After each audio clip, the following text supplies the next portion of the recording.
It's time for Maryland football to clean house.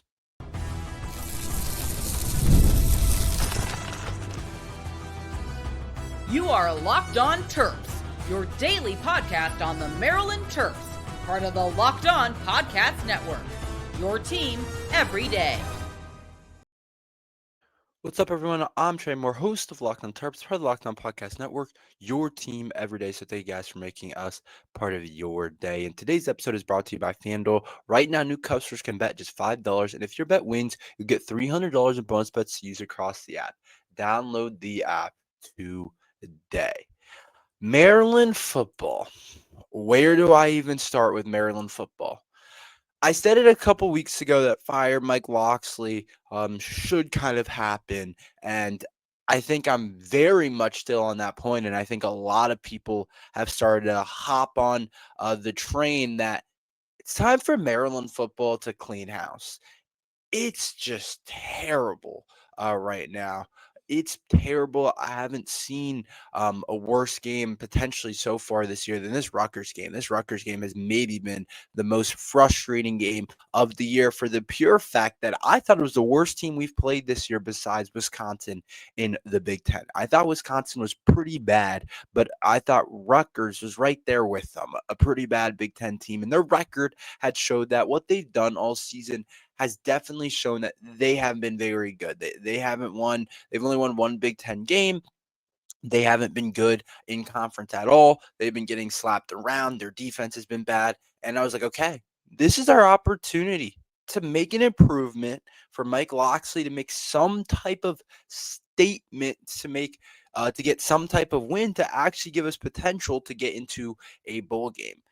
Now, every day that looks a little bit less likely, but you still technically do have an opportunity with 3 games left. But another loss, man, to a team in Rutgers in the Big Ten after repeated losses, whether we got crushed by Indiana or would lose a close one to UCLA that we should have won, or a close one to Nebraska that we should have won, or a close one to Washington that we should have won.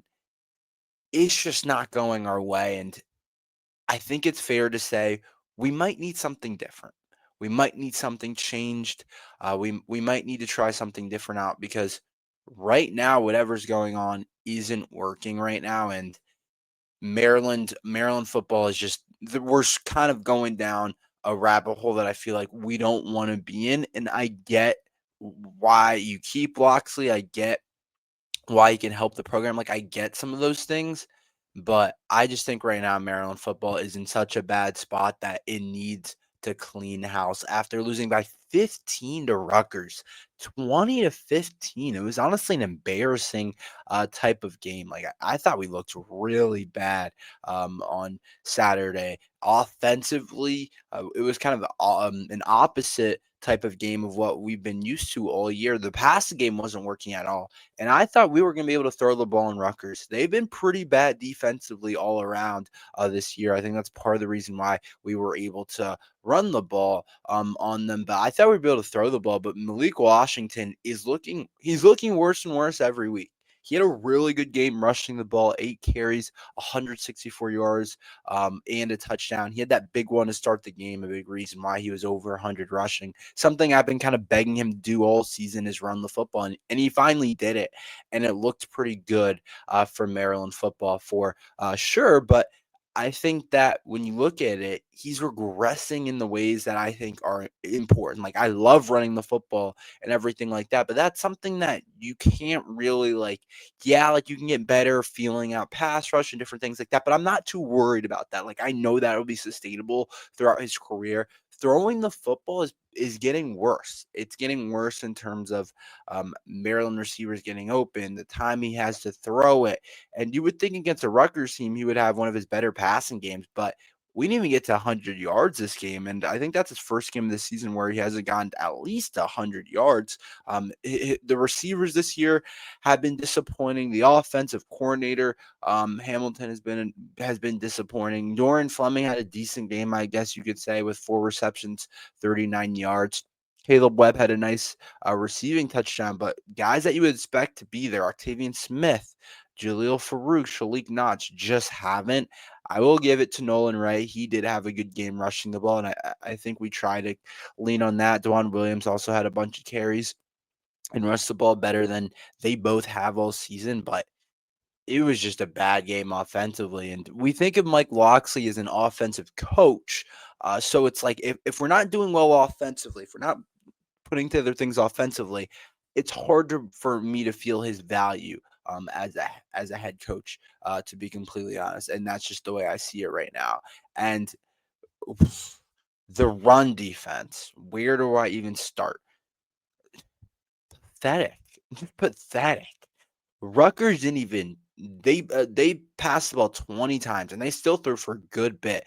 The kid Ethan still threw for 229 yards and 4 touchdowns, but he let us kind of stay in it with 2 interceptions. If they might have just ran the ball every play, they would have had a really good chance to win. They ran it for their leading rusher, Antoine Raymond, had 41 carries for 240 yards with a 5.9 average yards per carry. They ran it 41 times with him, averaging nearly 6 yards per carry. That's just terrible defense. Some of that has to be scheme, and some of that you have to put on Mike Locksley. There's different reasons you can kind of approach it. And I thought it was interesting because on the broadcast they kept saying Maryland's defensive line depth isn't there this year. And to be completely frank, I thought going into the year, I tried to persuade you guys that it was going to be a much improved thing. I thought Mike Locksley went to the portal, got a bunch of different types of bodies. I didn't necessarily think anyone was amazing. I didn't think anybody was near close to elite, but I thought it was a bunch of just solid bodies that could fill the run.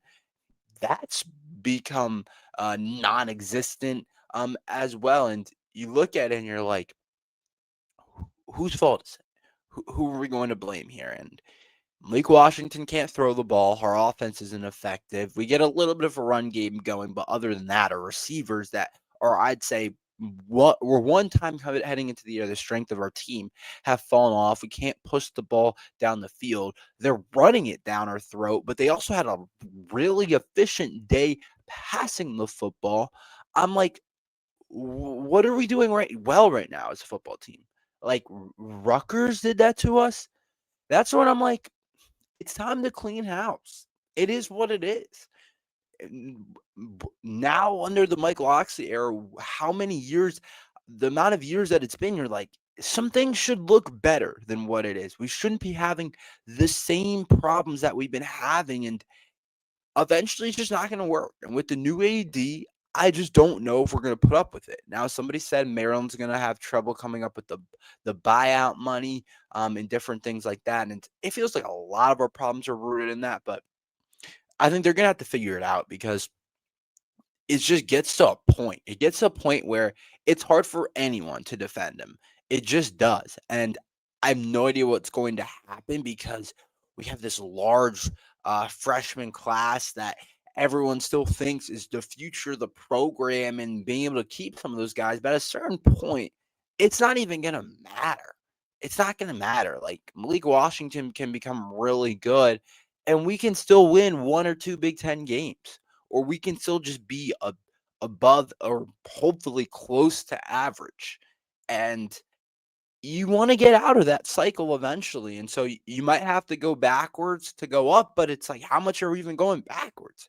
We're only winning 1 Big Ten game a year, it seems like, over the past 2 years. So I just think at this point in the Locksley era, we would expect more. I think he's doing good things recruiting, but on the field, translating, developing players, being able to put out a game plan, being able to finish games, I think we struggle with a ton. And I think that's a struggle with college football coaches. The NFL, it's like you more are going to be focused on the actual on-field stuff. College coaches, I think of them, there's like a couple parts to it. It's like you got to want to be a really good recruiter. That's its own thing. Some can, no matter how good at the scheme and different things like that, you still have to be able to recruit. And some people can't get that done. You also have to be able to scheme, game plan, And I think that's where Mike Loxley is really having trouble. And then coaching in-game adjustments, that as well. And so I think 2 out of 3 things he's doing really badly, but he's also doing the recruiting not at a necessarily super high level. So I just think it's time to clean house, start over, because it doesn't look good and it hasn't looked good. And so I think you might have to just fire everyone, like for lack of a better way to put it. I feel like when I hear clean house, I think of it more as an NFL thing, but it happens in college as well. And let the coaching search begin. And this probably isn't the cycle you want to do it. If you could wait till the next one, it'd probably be better because there's a lot of head coach openings. So a lot of the probably best guys that are looking for new opportunities are going to go to LSU and to Penn State and Florida and some other coaching jobs that are probably better than the Maryland job. But I think it's time to clean house. Maryland basketball, I don't think we need to worry. I think there's time. We'll talk about that next. The NBA is back, and there's no better place to get on the action than FanDuel, the official sports betting partner of the NBA. Even if you missed the start of the game or want to ride the hot hand, FanDuel has live bets on everything from who will score next to fourth quarter comebacks. Plus, you can even combine your live bets into same game parlay for a shot at a bigger payout. It keeps every game exciting, especially when your team's making that late push. And right now, FanDuel is giving new customers $300 in bonus bets when your first $5 bet wins. So head to FanDuel.com and sign up and play your game with FanDuel, the official sports betting partner of the NBA. So Maryland basketball had a bad loss against Georgetown on Friday, and I haven't really gotten to talk about it. It feels like it's been a second. I guess it has. A bad loss to Georgetown on Friday. I think I have a couple points to it that I was like, dang, there's a couple things that definitely kind of hurt. I just want to start off with this. We obviously lost by 10 to a Georgetown team that I do think is better than a lot of people think they're going to be or thought they were going to be. Some people are saying, is Georgetown back? I don't think that. I do think they have a pretty good basketball team. But when I kind of look at the game, there's a couple different things that stood out. I'm glad that we had this game against Georgetown. I am. I think it's going to help us kind of figure out who we are and to shape our lineups, who we want to play, because it looks so unorganized out there. To be completely honest, to be frank with how the game went, I just thought we were unorganized. I thought we didn't know who should be who, or I thought Buzz Williams didn't really know his lineups, played guys that he probably shouldn't have. Like it just wasn't organized, to be completely honest. And I felt like Georgetown had had a better sense about who they were, which gave them the kind of the opportunity to beat us when you look at it. I just thought the minutes were kind of all over the place for Maryland basketball when you look at it, and like who started the game didn't end up playing a ton of minutes. Like it was just kind of all over the place in my opinion. And I think that needs to get straightened out because there's a couple different things that I think just aren't right now. I think Del Pino, obviously, I don't think he'll start another game. I don't think he's not in the rotation. He's just not. I don't know what he showed in practice or whatever the case was to be able to earn that spot, to be able to play, to be able to have a chance. But I think he's not a starter. Every time he gets in, even against in the first game, he gets in, he turn over the ball off a basic like behind the back, and as a guard, that just can't happen. So I think he's clearly out of the lineup. I think that's something that's like obvious out of the rotation. Everyone else who played, I would expect to continue to play a lot of minutes, but I thought there's a couple different things. We need to stop kind of messing around. Miles Rice should be starting in that position next to I think you could argue right now that David Coit and Miles Rice and Darius Adams should be our starting kind of point guard, shooting guard, small forward. I think you can argue that. I just think Miles Rice clearly was our best scorer in that game. Shot 4 of 9 from the field, but I thought he did a really good job of getting to the free throw line, 10 of 10. And he just looked like our best guard. 19 points, 7 rebounds as well. He did have 4 turnovers. It felt unorganized of a game. That's like what I mean. Like there's a lot of 13 turnovers for Maryland basketball, but it just felt unorganized. He was a little bit out of control, but he should start next game. And if it's Andre Mills, Darius Adams, and Miles Rice, I understand that. Buzz Williams is rotating a lot, but I think Miles Rice needs to be a starter. I do want to say this. Pharrell Payne did look good. He looks like he's going to continue to be pretty good at getting to the free throw line. 13 of 15 from the free throw line. Like, we'll take that every single day. 17 points, 11 rebounds, 2 assists, 2 blocks. Like, he's the only one that I thought, or I guess Miles Rice played okay, but they're both doing a good job of getting to the free throw line. Not necessarily efficient from the field. I thought Darius Adams struggled offensively. Um, 24 minutes, but he's just not efficient right now with his percentages. 0-2 from the three-point line. He looked out of control as well. It just felt very unorganized. It just felt like we weren't together. And I know Buzz Williams will clean that up. It's our first game, completely new roster, so I'm not too worried about it. Yeah. So I just thought it just felt unorganized. It was like the first couple minutes, there's like 5 new people in. Like, let's straighten out our rotation a little bit. Like, let's give guys opportunities here, and let's start the right people, because I think we're just like, I think Buzz is still trying to figure it out, but it just felt very unorganized. And then offensively, it gave me that vibe of 2 years ago when we couldn't hit a shot for anything. From the three-point line, we were 4 of 21. Like, we were shooting a lot of threes, and if we just shot a little bit better from the three-point arc, we probably could have been in the game, even though we were kind of felt like we were getting outplayed in a lot of areas. But if we just shot a little bit better from the three-point line, if we were like made like 2 or 3 more, it could have been a different game. I think we have pretty good shooters. Like, I feel like a lot of guys are pretty good shooters, like Elijah Sanders. He didn't even attempt a 3, but I feel like he's a pretty good shooter. Darius Adams, pretty good shooter. David Coit was 2 for 9, but at least he had a couple. Miles Rice was 1 for 2. Like, I feel like we have some good shooters. They just weren't really falling. And then I think another part is Isaiah Watts, just been quiet, hasn't really gotten going. It's definitely been a little bit underwhelming to start his career, and he's a potential guy that I thought potentially would start for this team. And I think we need him to get going a little bit too. I think we need his offense, because it's not good right now. So I think I think we have good personnel. Like, we have talent there. It's just there's a lot going on. There's a lot of different body types. There's a lot of different players. There's a lot of guards. I think we just need to figure it out a little bit and get it together. And we play Alcorn State tomorrow, which we'll see if it looks a little bit better. We also know that Alcorn State's not very good, so we're going to win the game by a lot, kind of no matter what. But we do get Marquette this weekend, and Marquette just came off a big loss. And so it potentially could be something where they're looking for a rebound game, which I think could be interesting. So that is something else to pay attention to, and to definitely look at for Maryland sports. So that's something else that we'll definitely dive into as well. Let's talk a little bit of recruiting for Maryland football. They picked up a new commit, but I kind of want to talk about everything that has to do with recruiting. Zion Ely, their new commit. We'll touch on it all a little bit next. The holiday season is right around the corner, and that means it's time to get your home ready.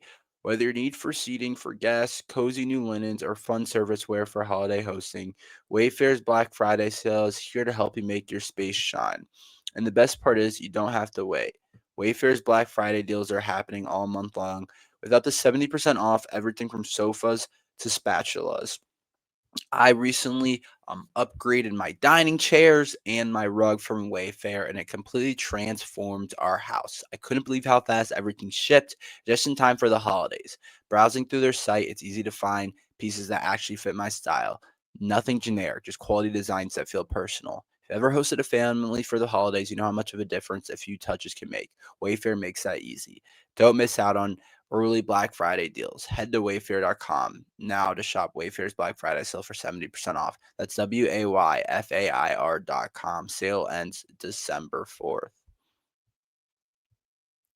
So Maryland football, I did want to touch on this because I didn't get to talk about it. Maryland football did add a commit, Daryl Carey, who was once a Penn State commit. I think he's a good looking prospect. 6'2 safety, 185. Right now is one of our higher level recruits, to be completely honest. I think he has a future for Maryland football. Right from the DMV, goes to Damatha. I just like his size. Anytime you see 6'2, 185, I think you got a good size type of player, and he was committed to Penn State, so that means that he was definitely somewhat of a high level recruit. But also, when you look at the rating, he's pretty high level, like 29th ranked safety, 9th in Maryland, like pretty high level 3-star. Maybe even could say like a low 4-star type of guy, but definitely a good commit for Maryland football, which leads me kind of my next point, which is the surprise of that commitment, which because I feel like right now there's a lot of uncertainty with Maryland football, and recruiting, I think, is right up there with all of it. I think the 2020 this 2020 six class for Maryland football is a prime example of we just haven't put it together. And this is where this is where I get concerned. We have the number one ranked player coming off of the 25th ranked class. We go to the 71st ranked class. 71st with the number one ranked player in the class. Last year, we didn't have a number one ranked player. We didn't have a 5-star in our class. And when we had a top 25 class, that's concerning to me because it's like, why are we dropping off and recruiting like this? And it's been like that for a while now, and that's been a problem. But I'm also like, what's actually going to happen if there's a potential? I think there's a strong possibility that Michael Oxley ends up getting fired and isn't the Maryland football coach next year. How many of these guys stay committed to a class that is already kind of dead? And I guess there's a part of it, it's like you might as well fire him because the class already isn't good. And another part, you look at Zion Ely and you're like, that's not a guy we want to lose. And who knows what's going on with that situation? Part of me's like, every game, I'm like, is that kid going to stay committed? I just don't know. And I think when you look at the broadness of the recruiting landscape, it's fluctuating a little bit too much for Mike Loxley. There's got to be some consistency with it. Like, did we use all our resources on that 2025 class? Like, why is it so separated and like so different? Because we're not gonna be able to win like that, and that's part of the reason why I'm like, I don't know if Mike Loxley should stay, or because this 2020, it's not like, oh, the 2025 class is really good, 2026 class is really good. We just need to give him a year or two, and when you start getting into we just need to give him another year, like I feel like those rarely work out. Like, I feel like that's kind of what happened to the Florida coaches. They were like, oh, we won a couple big games down the stretch last year, more than Michael Oxley when it's like, oh, we'll just give him another year. And it just doesn't work. Ryan Dable, the New York Giants, just got fired. Not obviously the same situation, but it's similar where you just start to be like, let's give him another year. Let's let them figure out. At a certain point, they're just not a good head coach, and it is what it is. And I don't know exactly what goes into making it. I don't know the exact formula. I don't know exactly what he's not doing or where he's coming up short. We just know the result isn't good enough. And so we can sit here and kind of tippy tap around it. But the last 2 years, we've been the worst team in the Big Ten. And that's just not where we want to be. And I think there's a lot of reasons to point at it, but he's the biggest one right now. And I know we're starting a freshman quarterback and all these different things, but it just doesn't look great for Maryland football. And I think a lot of different things need to change. But that's all we have for today, guys. Thank you guys for listening to Locked on Terps. Make sure you like and subscribe. We're here every day talking Maryland football and basketball. So thank you guys for listening to Locked on Terps.